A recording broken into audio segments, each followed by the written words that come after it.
Yesterday we were beaten by PSG in a game which I think had it all. In a game we actually played and we were the better of the two sides. We offered more. We tried by all means to be so good. So I'm gonna just try to talk about what my thoughts are because Liverpool, my team, and we always try to analyze what we have learned in the game, especially from a Liverpool point of view, because I live with so many, what is the word? I live with so many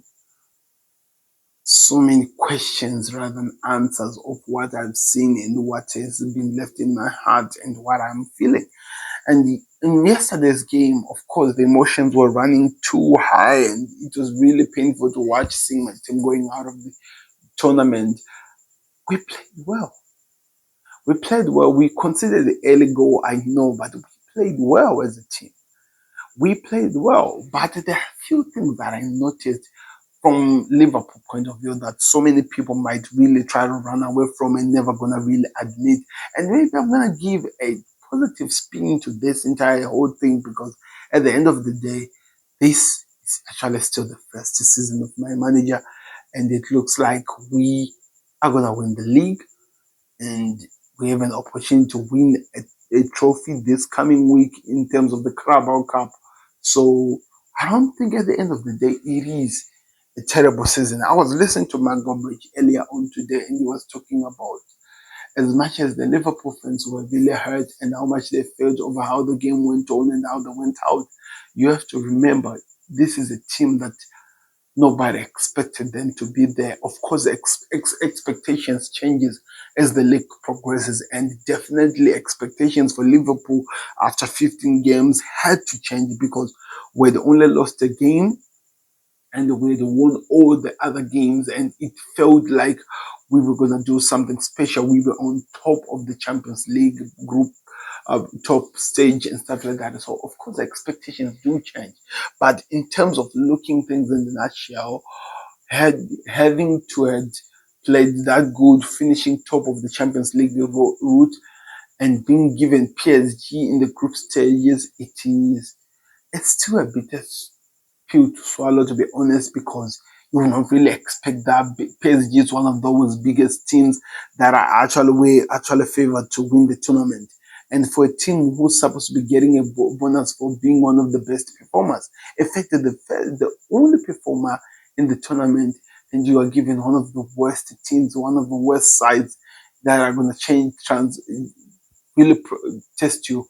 People might say PSG did go to the playoffs. I get that, but of all the teams, PSG, when Arsenal were given PSV, when Aston Villa will be given what is the other team, Club Brugge, why do we have to get the biggest teams out of those listed teams that people were expecting more of the list?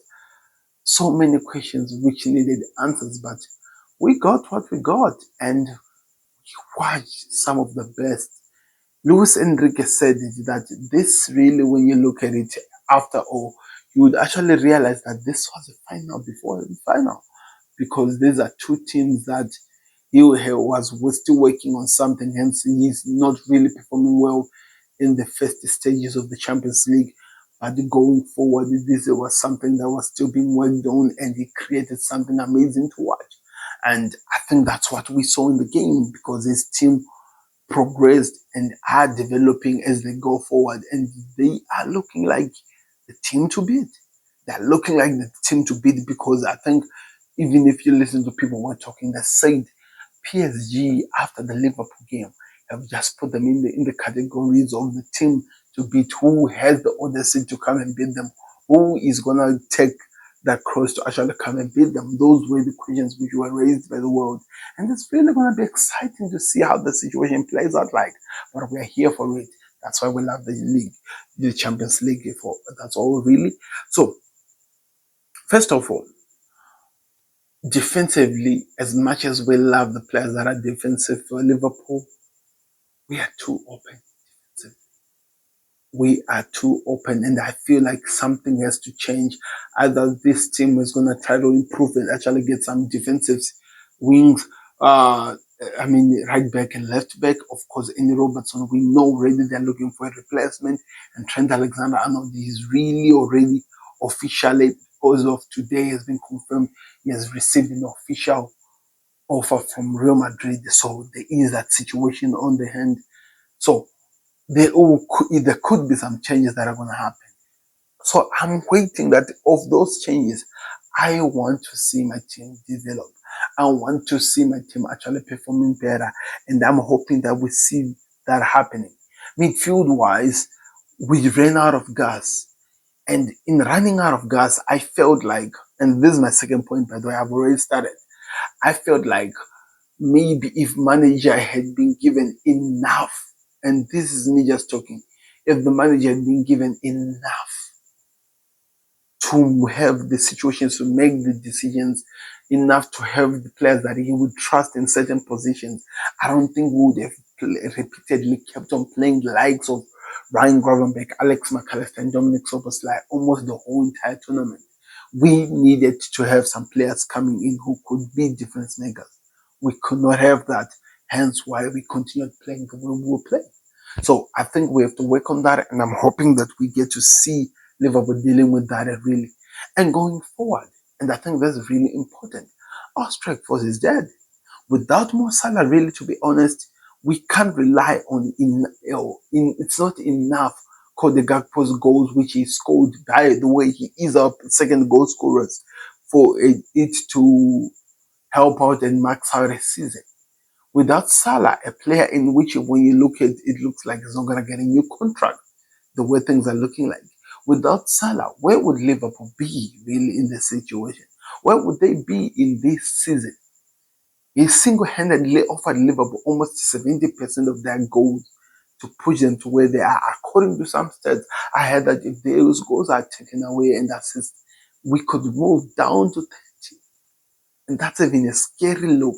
And it became very clear in that game because most of the time we were hoping that Salah becomes the difference maker, and if he was not really able to do that, we struggled a lot to get anything out of the game. And I just wonder, how do we develop from that? How do we improve from that? Those are the questions that I think are very fundamental to give an idea, an identity over where Liverpool could be going forward. So as much as this was a painful time, I think it gives us proper reality to show us where we are, which leads to my next point. It gave us Arne Slot a better analysis over his squad on where he needs to improve and how he will work on those improvements. Being overpowered, destroyed the way we were done by PSG in the first round, even in some of the moments, because second half we were better, second game we were better. Some of the moments of this one, the way they were exposing us, gave a better understanding, a better idea, identity to the manager of Liverpool in which of the positions in which he feels the team needs to improve, needs to impress so that they can be a better team going into next season.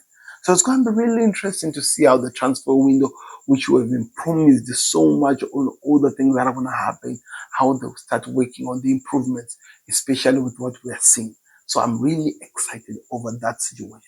I'm really excited to see what happens over that game.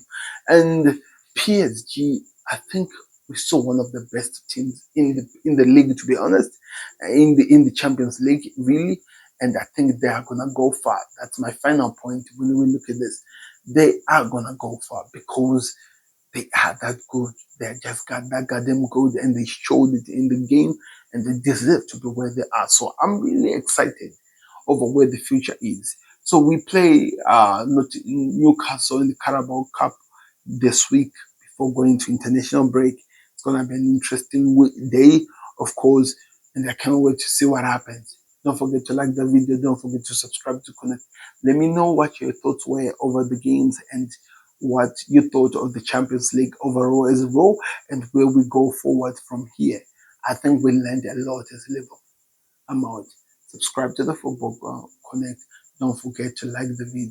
We're out. Peace. Subscribe to the Connect. Peace.